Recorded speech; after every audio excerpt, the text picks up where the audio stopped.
기도하고 말씀 듣겠습니다. 사랑의 하나님, 우리들의 삶을 위해 예수님을 보내시고 우리를 위해 십자가에 달려 돌아가신 은혜로 감사드립니다.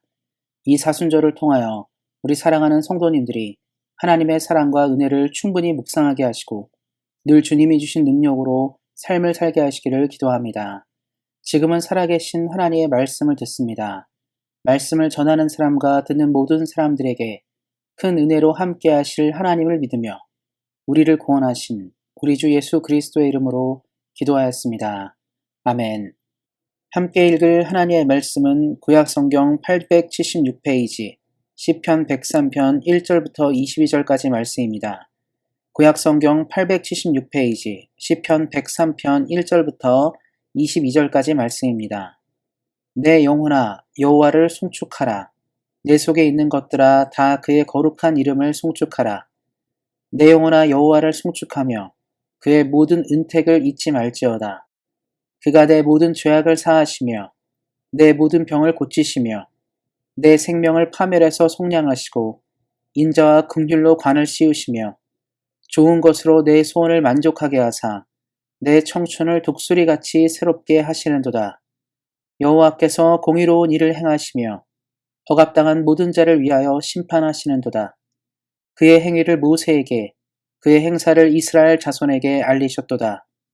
여호와는 긍휼이 많으시고 은혜로우시며 노하기를 더디하시고 인자하심이 풍부하시도다. 자주 경책하지 아니하시며 노를 영원히 품지 아니하시리로다.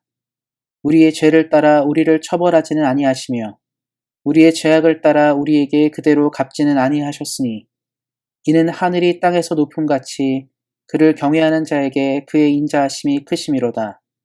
동이 서에서 먼 것 같이 우리의 죄가를 우리에게서 멀리 옮기셨으며 아버지가 자식을 긍휼히 여김같이 여호와께서는 자기를 경외하는 자를 긍휼히 여기시나니 이는 그가 우리의 체질을 아시며 우리가 단지 먼지뿐임을 기억하심이로다. 인생은 그 날이 풀과 같으며 그 영화가 들의 꽃과 같도다. 그것은 바람이 지나가면 없어지나니 그 있던 자리도 다시 알지 못하거니와 여호와의 인자하심은 자기를 경외하는 자에게 영원부터 영원까지 이르며 그의 의는 자손의 자손에게 이르리니 곧 그의 언약을 지키고 그의 법도를 기억하여 행하는 자에게로다. 여호와께서 그의 보좌를 하늘에 세우시고 그의 왕권으로 만유를 다스리시도다. 능력이 있어 여호와의 말씀을 행하며 그의 말씀의 소리를 듣는 여호와의 천사들이여 여호와를 송축하라. 그에게 수종들며 그의 뜻을 행하는 모든 천군이여 여호와를 송축하라. 여호와의 지으심을 받고 그가 다스리시는 모든 곳에 있는 너희여 여호와를 송축하라. 내 영혼아 여호와를 송축하라. 아멘. 오늘은 하나님의 사랑이라는 말씀의 제목으로 함께 은혜를 나누고자 합니다. 대중문화나 여러 예술들을 살펴보면 그 주제가 사랑인 경우가 많습니다. 사랑은 어쩌면 인류와 뗄래야 뗄 수 없는 매우 중요한 가치라고 생각합니다. 그 중에서도 많은 사람들이 최고로 여기는 사랑은 바로 부모의 사랑입니다. 왜냐하면 부모의 사랑은 아낌없는 사랑이며 언제나 자녀들을 품는 사랑이기 때문에 그렇습니다. 그렇다면 위대한 부모의 사랑은 어디서부터 시작된 것일까요? 그것은 바로 우리를 지으신 하나님의 사랑에서 시작됩니다. 인간이 사랑을 알고 느끼고 행하는 것은 바로 하나님의 성품인 사랑이 우리가 창조되었을 때 우리에게 반영되었기 때문입니다. 우리가 사랑을 하고 사랑을 주고받는 것은 그래서 하나님 때문입니다. 하지만 인간에게 죄가 들어오면서 우리는 사랑에 대한 왜곡을 가지기 시작했습니다. 사랑은 본래 이기적이거나 타인을 상하게 하는 것이 아닌데 우리 시대에 드러난 어떤 사랑은 문제를 가지고 있습니다. 그래서 우리가 사는 시대에는 진정한 사랑을 가르쳐주고 말할 사람들이 필요합니다. 우리는 하나님을 믿는 사람들입니다. 그러하게 우리는 하나님의 위대한 사랑을 세상에 전할 책임이 있습니다. 이를 기억하시고 우리 살아가는 성도님들은 하나님의 사랑을 늘 세상에 전하며 살아가시기를 예수님의 이름으로 축원드립니다. 오늘 본문은 위대한 하나님의 사랑을 설명하고 있습니다.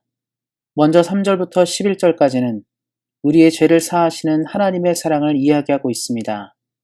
사람이 사람답게 살기 위해서 가장 필요한 것은 의식주와 같이 세상 사람들이 말하는 기본적인 조건들이 아닙니다.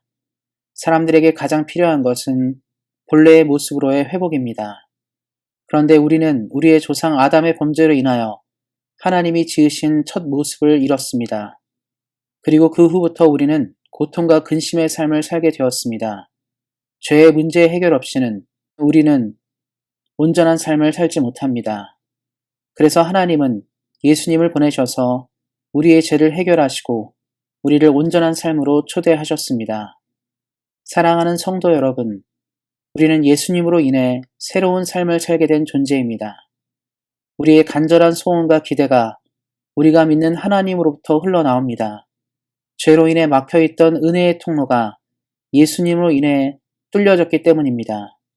이를 기억하시고 우리 사랑하시는 성도님들은 예수님을 보내신 하나님의 사랑을 날마다 누리며 살아가시기를 예수님의 이름으로 축원드립니다. 그리고 이어서 13절부터 16절까지는 우리를 긍휼히 여기시는 하나님의 사랑을 이야기하고 있습니다. 하나님은 왜 우리를 사랑하시는 것일까요? 말씀에 나오는 것처럼 그는 우리가 연약한 존재임을 아시기 때문입니다. 최근 들어 국제 정세가 매우 혼란합니다. 미얀마의 내전, 아프가니스탄에서의 미국의 철수, 러시아의 우크라이나 침공 등 세상의 여러 뉴스들을 보면 우리는 알 수가 있습니다. 그럴 때 꼭 발생하는 것은 조국을 떠나 삶을 찾아 나선 난민들입니다. 그리고 세상의 많은 나라의 사람들은 그들의 처지를 불쌍히 여겨 난민을 수용하기도 하고 모금을 하기도 하고 물품을 지원하기도 하며 자원봉사를 자처하여 돕기도 합니다. 많은 사람들이 그렇게 행동하는 이유는 그들을 불쌍히 여기기 때문입니다. 마찬가지로 죄로 인해 고통하고 사탄의 공격으로 힘겨워하는 우리를 하나님은 불쌍히 여기십니다. 우리가 스스로를 구원할 능력이 없기에 하나님은 긍휼한 마음으로 우리를 사랑하시는 것입니다. 하나님의 긍휼을 입은 백성은 어떠한 고난과 위기도 헤쳐나갈 수 있습니다. 왜냐하면 하나님이 끝까지 책임지시기 때문입니다. 우리 사랑하는 성도님들도 이를 기억하시고 언제나 하나님께서 우리들의 삶을 긍휼히 여겨달라고 기도하시기 바랍니다. 그리고 우리에게 위대한 사랑을 베푸시는 하나님께 대하여 우리가 해야 할 일이 있습니다. 바로 하나님을 경외하고 말씀을 지키며 사는 것입니다. 우리는 어린 시절부터 배우는 것이 있습니다. 그것은 은혜를 갚으며 살아야 한다는 것입니다. 그래서 우리는 우리에게 작은 것을 베푸는 사람에게도 꼭 갚거나 보답하려고 합니다. 하물며 우리를 위해 아들을 보내시는 하나님께 그 은혜를 갚는 것은 당연한 것입니다. 그리고 그 은혜를 갚는 것은 17, 18절에 나온 것처럼 하나님을 언제나 경외하는 마음으로 이 땅을 사는 것이고 하나님의 명하신 바를 실현하며 사는 것입니다. 하나님을 경외하며 사는 것은 주일에 예배를 드릴 때만 하나님을 찾는 것이 아니라 매일의 모든 순간에 하나님을 구하며 살아가는 것입니다.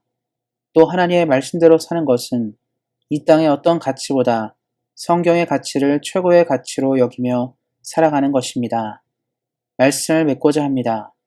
우리 사랑하는 성도님들 모두 오늘 말씀을 기억하심으로 우리의 죄를 사해 주시고 우리를 긍휼히 여기시는 하나님의 큰 사랑을 누리시고 또 날마다 하나님을 경외하고 그 말씀대로 살아가시기를 예수님의 이름으로 축원드립니다. 기도하겠습니다. 우리를 사랑하시는 하나님, 우리 사랑하는 성도님들의 삶을 늘 위로하여 주시고 불쌍히 여겨주셔서 삶의 모든 문제와 필요가 주로부터 채워지게 하시기를 기도합니다. 무엇보다 하나님을 경외하고 그 뜻을 지키면서 이 땅을 살아가도록 인도하시기를 기도합니다. 언제나 우리에게 더 큰 은혜로 함께 하시는 하나님께 감사하며 우리를 구원하신 우리 주 예수 그리스도의 이름으로 기도하였습니다. 아멘. 이어서 기도 제목 가지고 기도하는 시간 갖도록 하겠습니다. 먼저 내일 있을 주일 예배가 하나님께 영광을 돌리는 예배가 되도록 기도해 주시기 바랍니다. 그리고 우리 온세상교회가 우리를 불러주신 하나님의 소명과 시대적 사명을 잘 감당하는 교회가 되도록 기도해 주시기 바랍니다. 성령과 말씀이 충만한 목사님이 청빙될 수 있도록 담임 목사 청빙을 위해서도 기도해 주시기 바랍니다. 우리 안에 몸이 연약한 분들이 주님의 은혜 안에 예수님의 보혈로 회복되는 역사가 있도록 기도해 주시기 바랍니다. 그리고 선교지 미얀마에 하나님의 복음이 잘 심겨져 소망인 땅이 될 수 있도록 기도해 주시기 바랍니다. 이를 위해 수고하는 선교사님들과 현지의 교회를 위해서 기도해 주시기 바랍니다.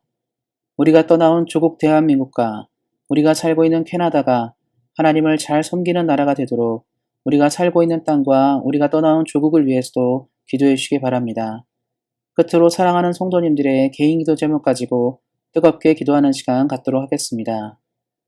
우리 사랑하는 성도님들 하나님의 큰 사랑을 누리며 이 땅을 살아가시기를 다시 한번 예수님의 이름으로 축원드립니다. 오늘도 말씀 안에서 은혜 안에서 승리하세요. 주의 사랑으로 사랑합니다.